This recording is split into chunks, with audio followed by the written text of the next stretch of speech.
नमस्ते। जापानको specified skilled worker मतलब एसएसडब्ल्यू अ जसलाई तोक्ते किनो पनि भनिन्छ, यो भिजामा एउटा क्षेत्रमा 5 वर्ष काम गरेपछि धेरैको मनमा एउटा प्रश्न आउँछ कि अब अर्कै क्षेत्रमा फेरि यही एसएसडब्ल्यू भिजा लिएर जापान फर्कन मिल्छ त? आज हामी यही विषयमा अलिकति गहिरिएर कुरा गर्दैछौँ। हामीले यो जानकारी जापान सरकारकै आधिकारिक कागजात र अरू सम्बन्धित निकायको तथ्यमा आधारित रहेर तयार पारेका छौँ। हाम्रो आजको छलफलको उद्देश्य चाहिँ यो विशेष अवस्थामा के कस्ता नियम छन्, के शर्त छन्, त्यो स्पष्ट पार्नु हो।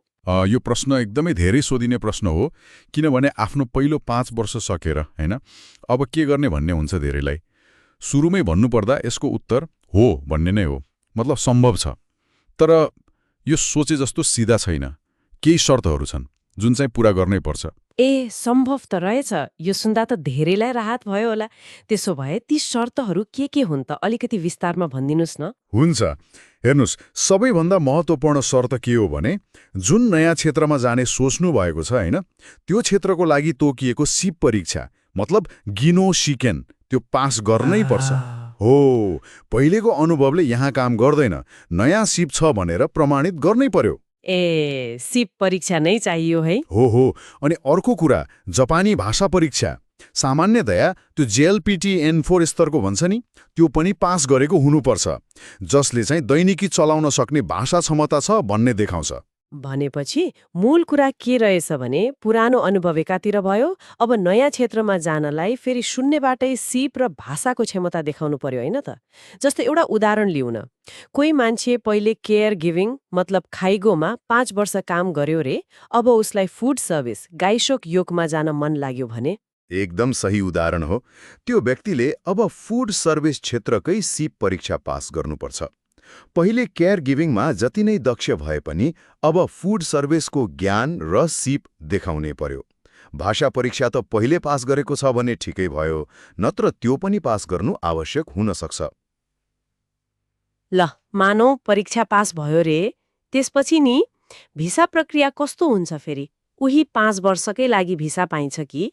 हो, नयाँ क्षेत्रको परीक्षा सफलतापूर्वक पास गरिसकेपछि फेरि 5 वर्ष अवधिको लागि नै तोक्ते गिन्नु इचिगो भिजा प्राप्त गर्न सकिन्छ। यहाँ अर्को एउटा चाखलाग्दो कुरा पनि छ। यदि तपाईँले छान्नु भएको नयाँ क्षेत्र तोक्ते गिन्नु निगोमा जान मिल्ने खालको हो भने भविष्यमा जापानमा लामो समयसम्म बस्ने अवसर पनि खुल्न सक्छ। ए हो र, 2 नम्बर भिसा, त्यो त झन् राम्रो भयो नि। हो नि, यो 2 नम्बर भिजाले त परिवार बोलाउन पाउने हैन, अनिश्चित कालसम्म बस्न पाउने बाटो खोल्न सक्छ, जुन 1 नम्बरमा अलि सीमित हुन्छ। ठीक हो त, कहाँ हेर्न सकिन्छ यस्तो कुरा? पक्कै पनि यो जानकारी जापानको अध्यागमन सेवा एजेन्सी उही डेरियु कुकुजारियु खान्डलिचोले निकालेको थुक्ते किनो Q&A मा प्रष्टै लेखिएको छ। त्यहाँ के भनेको छ भने थुक्ते किनो एक होमा 5 वर्ष बसेपछि अर्को क्षेत्रको परीक्षा पास गरेमा फेरि थुक्ते किनो एक को रूपमा बस्न सकिन्छ भनेर। थप जानकारी चाहिएमा JICTO को वेबसाइटहरू हेर्दा पनि हुन्छ। ए प्रष्टै रहेछ, भनेपछि बाटो त खुला छ, तर तयारी चाहिँ गर्नुपर्ने देखियो। ल यो त भयो गर्न मिल्ने कुरा, तर केही गर्न नमिल्ने या भनौँ न ध्यान दिनै पर्ने प्रतिबन्धहरू पनि छन् कि? छन्, खासमा 2टा मुख्य कुरामा ध्यान दिनुपर्छ। पहिलो, जुन क्षेत्रमा पहिले 5 वर्ष काम गरिसक्नुभयो नि, ठ्याक्क त्यही क्षेत्रमा फेरि एसएसडब्ल्यू भिजा लिएर फर्कन चाहिँ पाइँदैन, क्षेत्र बदल्नै पर्यो। दोस्रो कुरा, एसएसडब्ल्यू भिजा एक पटकमा एउटा मात्र क्षेत्रको लागि हुन्छ। एकैचोटि 2टा क्षेत्रमा एसएसडब्ल्यू लिएर काम गर्छु भन्न चाहिँ मिल्दैन। बुझे, मतलब क्षेत्र परिवर्तन अनिवार्य र एक पटकमा एक क्षेत्र मात्र। यी कुराहरूमा पक्कै ध्यान दिनुपर्छ। प्रक्रिया अलि लामो, परीक्षादेखि भिजासम्म अलि झन्झटिलो पनि सुनिन्छ। यस्तोमा सही तरिकाले अघि बढ्न के सल्लाह दिनुहुन्छ? मेरो सबैभन्दा महत्त्वपूर्ण सल्लाह त के हो भने आधिकारिक र भरपर्दो स्रोतबाट मात्रै जानकारी लिनुहोस्। हल्लाको भरमा साथीले यसो भन्यो भनेर मात्रै हुँदैन। सबैभन्दा राम्रो त जापानमै रहेको नेपाली दूतावास वा जापान सरकारबाट मान्यता प्राप्त इमिग्रेसन कानुनी सल्लाहकार, जसलाई घ्योक्से भन्छन्, वा दर्ता भएका सहयोगी संस्थाहरू, तोरोको CN खिकान, उहाँहरूसँग सम्पर्क गरेर सल्लाह लिनु नै हो। ठिक भन्नुभयो, आधिकारिक जानकारी नै महत्त्वपूर्ण भयो। ल आजको हाम्रो कुराकानीको सार निकाल्नु पर्दा के भन्न सकिन्छ भने एउटा क्षेत्रमा एसएसडब्ल्यू भिसामा 5 वर्ष बिताइसकेपछि पनि फरक क्षेत्र रोजेर त्यसको लागि चाहिने नयाँ सिप परीक्षा पास गरेर फेरि 5 वर्षका लागि जापान फर्कने सम्भावना चाहिँ वास्तविक नै रहेछ। बिल्कुल। मुख्य कुरा भनेको नयाँ क्षेत्रका लागि तोकिएको योग्यता पूरा गर्नु पर्यो र प्रक्रिया चाहिँ सही ढङ्गले अघि बढाउनु पर्यो।